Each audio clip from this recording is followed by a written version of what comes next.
وعظم وكرم ومجد على سيدنا وحبيبنا وشفيعنا وقرة أعيننا ومولانا محمد وعلى آله وأصحابه وأتباعه المجاهدين الطاهرين في سبيل الله رب العالمين. أما بعد، فقد قال الله تعالى في كتابه الكريم وهو أصدق القائلين: أعوذ بالله من الشيطان الرجيم. من عمل صالحا من ذكر أو أنثى وهو مؤمن فلنحيينه حياة طيبة. الآية. وقال النبي صلى الله عليه وآله وسلم: من سرته حسنته وساءته سيئاته فهو مؤمن. أو كما قال رسول الله صلى الله عليه وسلم: صدق الله العظيم وصدق الرسول النبي الحبيب الكريم، ونحن على ذلك من الشاهدين الشاكرين، والحمد لله رب العالمين. Anak muda kayak gini udah loyok banget, masya Allah. Sebelum kita ngaji bareng sebaris atau dua baris, saya ingin baca kitab Risalatul Mudzakarah. Sebelumnya, yang pertama tentang buku Khulasah ini, ya ini seharga 25.000 kapan saja. Ya kapan saja. Kalau nggak suka juga nggak apa-apa, pakai lu sebulan kan kembali lagi kayak semula maksudnya. Nggak apa pakai sebulan kan kembali lagi kayak semula gitu, nggak apa-apa. Ya artinya 25.000 ya. Jadi sekaligus membantu karena memang ini juga bukan niat nyari untung, pengen lebihnya pengen buat beli mobil aja. Ya, yang penting sama-sama saling membantu. Yang kedua yang urgen, sebentar lagi ada maulid di rumah uminya Habibana.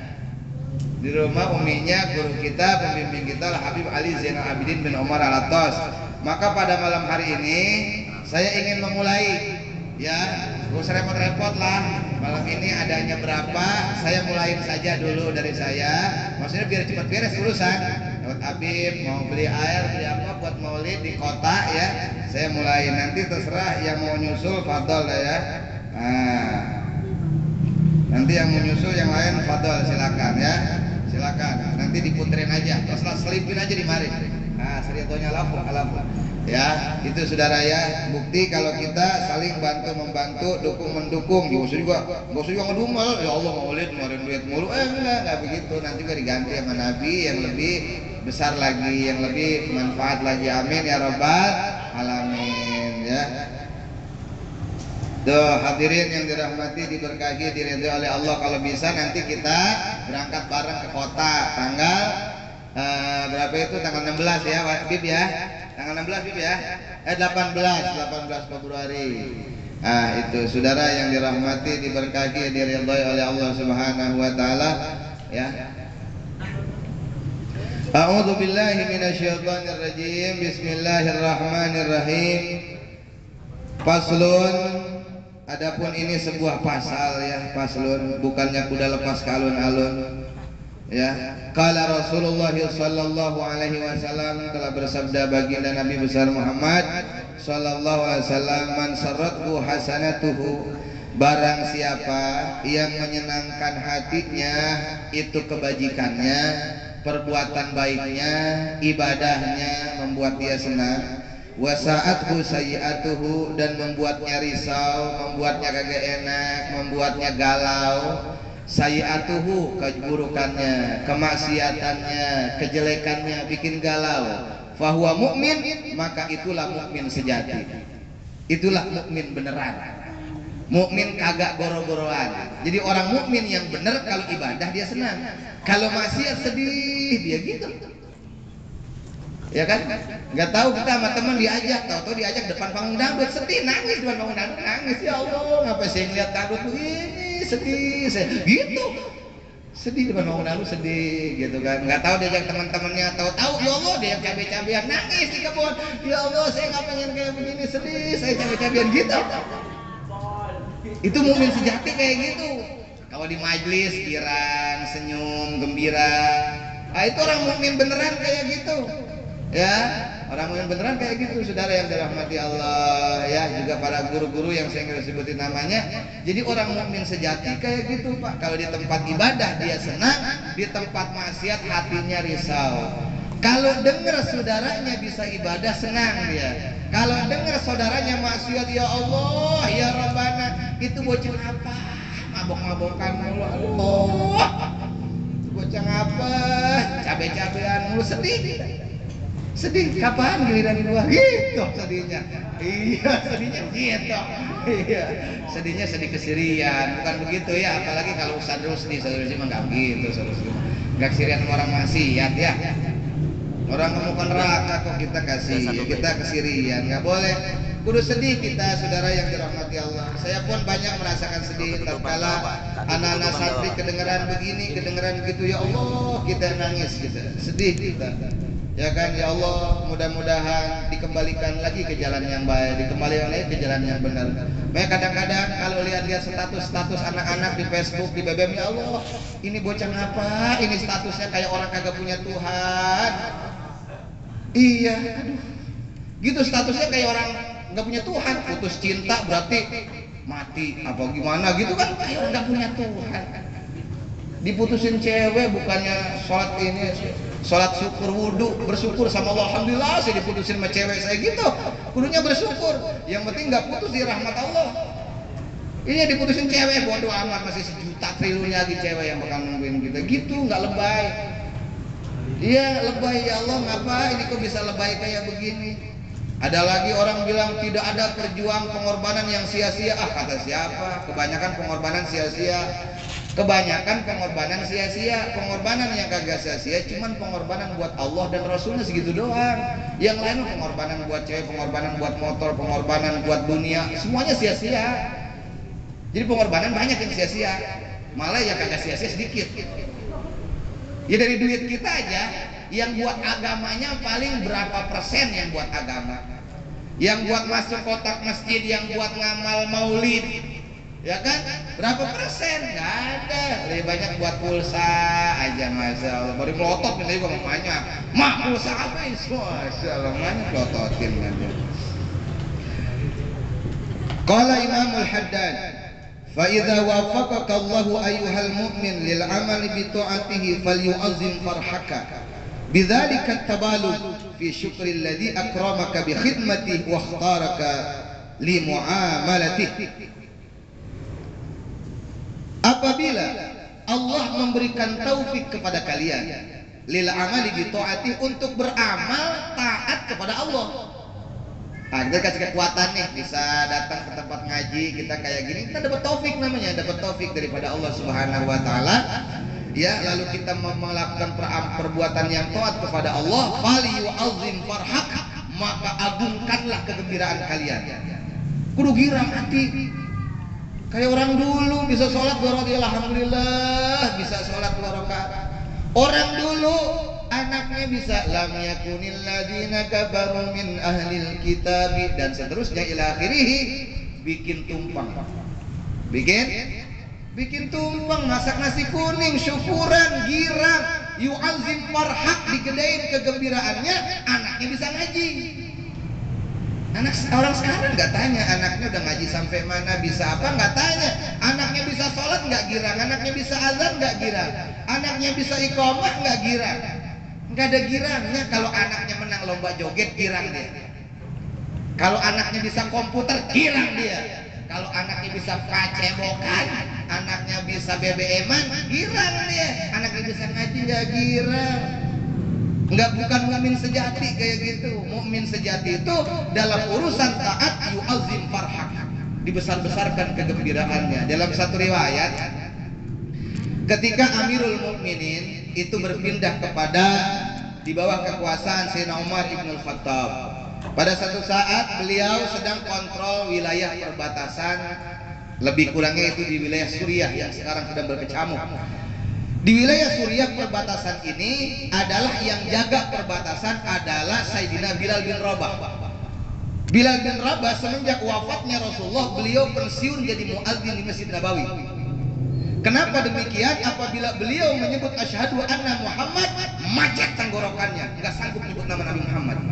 Terkenang di hatinya bagaimana dia dibebaskan oleh Nabi, bagaimana dia dimuliakan oleh Nabi, bagaimana indahnya dia jalan sama Nabi, bagaimana indahnya dia berjuang sama Nabi. Dia dimuliakan oleh Nabi, kebayang sama dia, kelenger dia, nggak sanggup nyebut nama Nabi Muhammad, kangennya gede.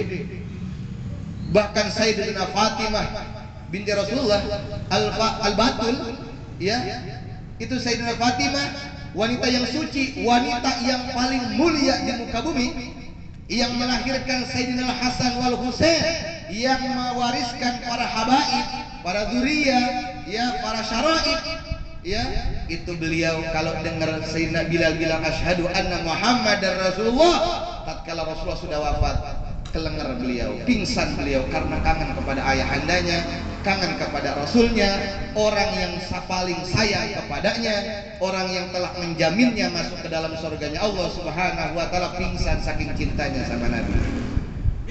Nah, ini singkat cerita, ini sahabat para pejuang ngakal. Sayyidina Umar khalifah lagi main ke perbatasan, ngakal.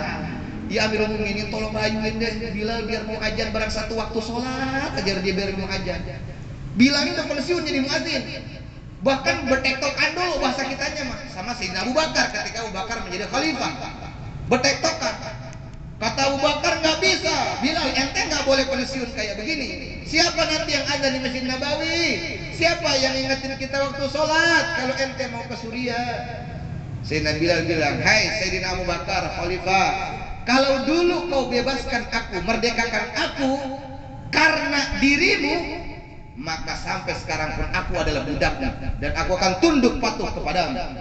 Tapi apabila kau bebaskan aku karena Allah, maka biarkanlah Bilal bin Rabah menentukan hidupnya sendiri. Karena aku pernah bertanya kepada Rasulullah, ayul a'mali afdal, amal ibadah apa yang paling utama? Qala Nabi, al jihadu fi sabili, berjihad, berjuang di jalan Allah. Maka aku pilih berjuang di jalan Allah. Beliau pengen jadi syahid. Beliau langsung pergi ke Batak. Sayyidina Abu Bakar nggak bisa jawab dah. Bilal udah bilang kayak gitu, ya udah dah kalau ente ngomong kayak gitu mah terserah ente dah. Nggak bisa balikin lagi. Tapi Sayyidina Bilal udah kekeh, nggak mau jadi muadzin di Masjid Nabawi semenjak wafatnya Rasulullah. Aku hanya ingin menjadi muadzinnya Rasulullah Shallallahu Alaihi Wasallam. Akhirnya singkat cerita, Amirul Mukminin bikin perintah kepada Sayyidina Bilal untuk berazan barang satu waktu sholat saja. Akhirnya Sayyidina Bilal dengan dirayu, boleh kata kaki buat pala, pala buat kaki, ngarayu Sayyidina Bilal mau azan barang satu waktu sholat saja.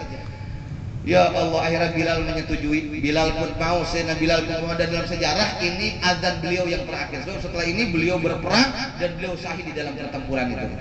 Ya, Sayyidina Bilal tarik suaranya, Allahu Akbar, Allahu Akbar. Suaranya tinggi, melengking, lembut.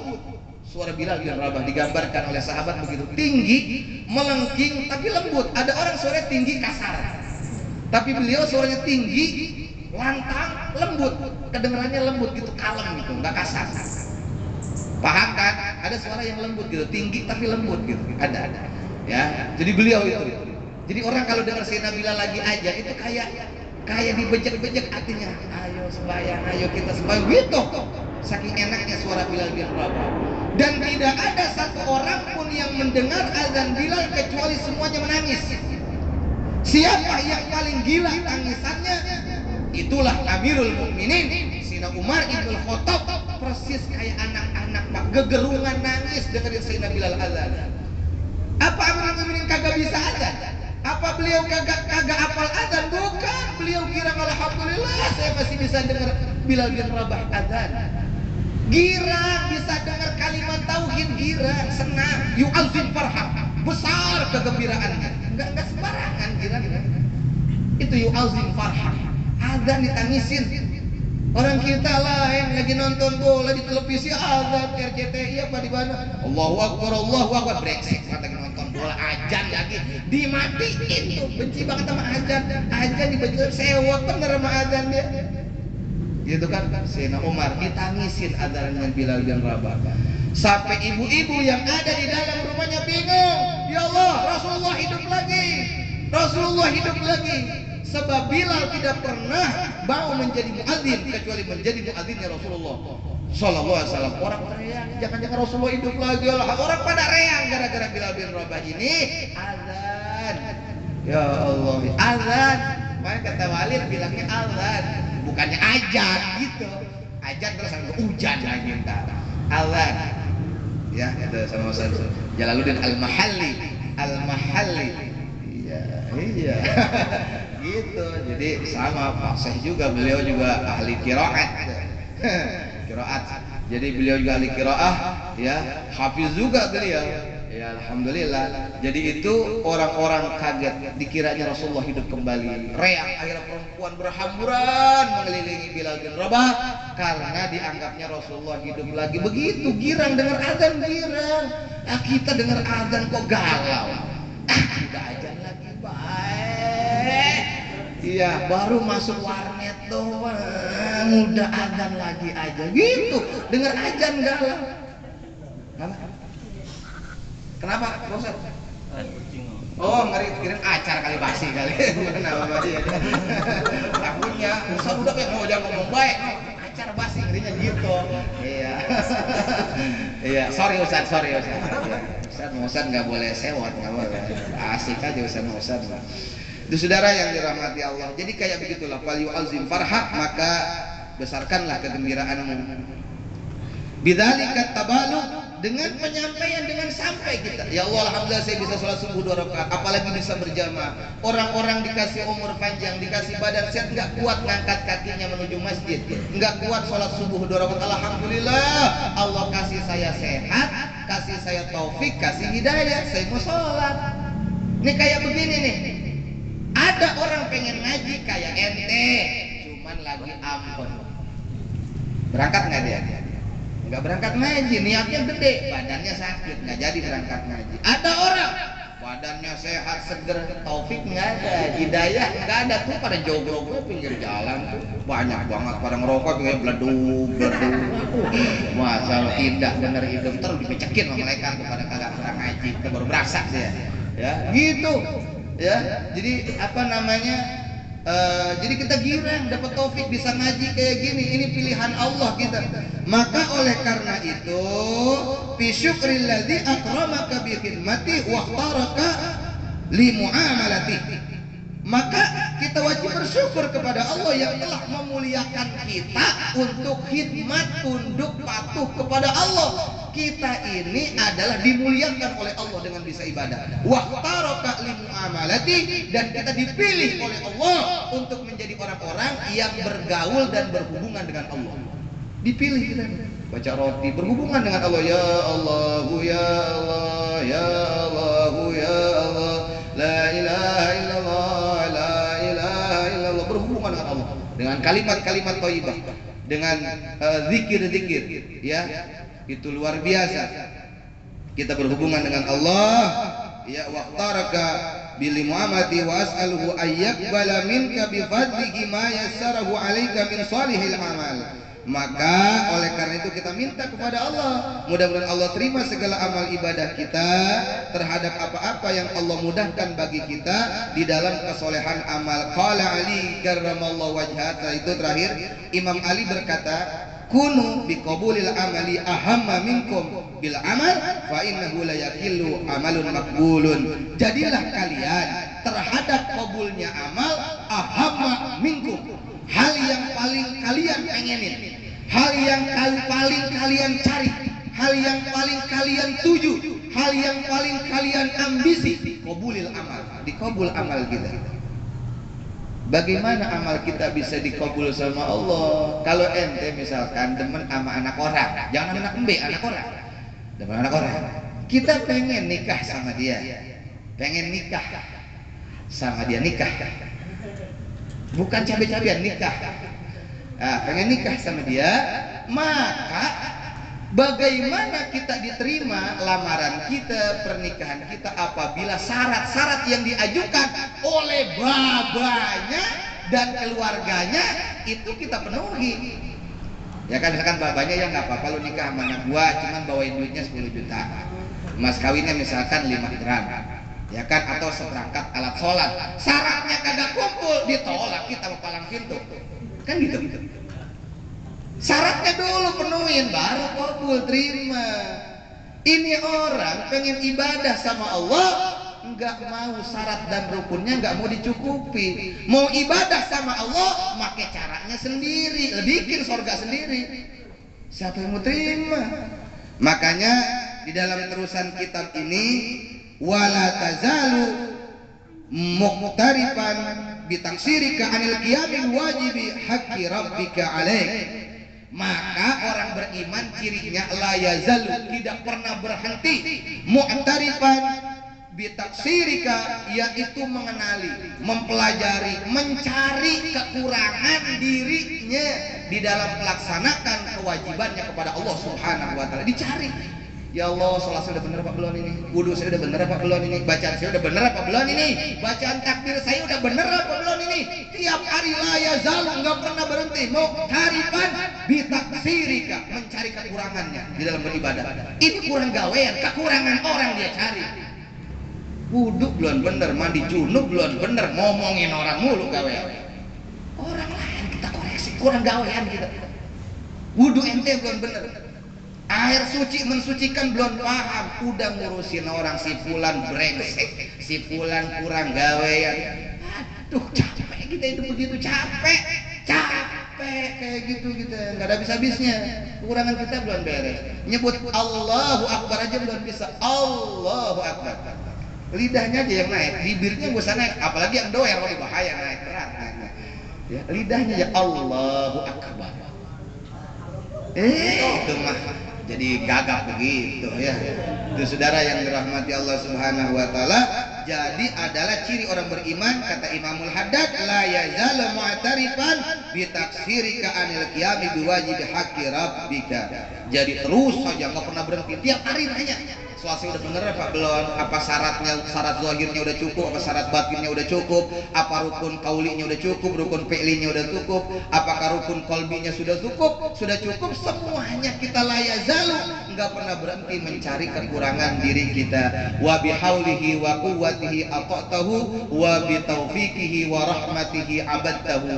Karena dengan daya dan upaya kekuatan yang Allah berikan kepada kalian, kalian bisa taat kepada Allah Subhanahu wa taala, dan dengan taufik dan rahmat Allah kalian bisa beribadah kepada Allah Subhanahu wa taala. Tak bijak kalau saya berpanjang kalam, makin lama waktu makin malam. Jadi jangan berhenti ngaji dan alhamdulillah. Allahumma shalli wa sallim wa barik. Sekian dari saya, mudah-mudahan manfaatnya walaupun minkum. Assalamualaikum warahmatullahi wabarakatuh.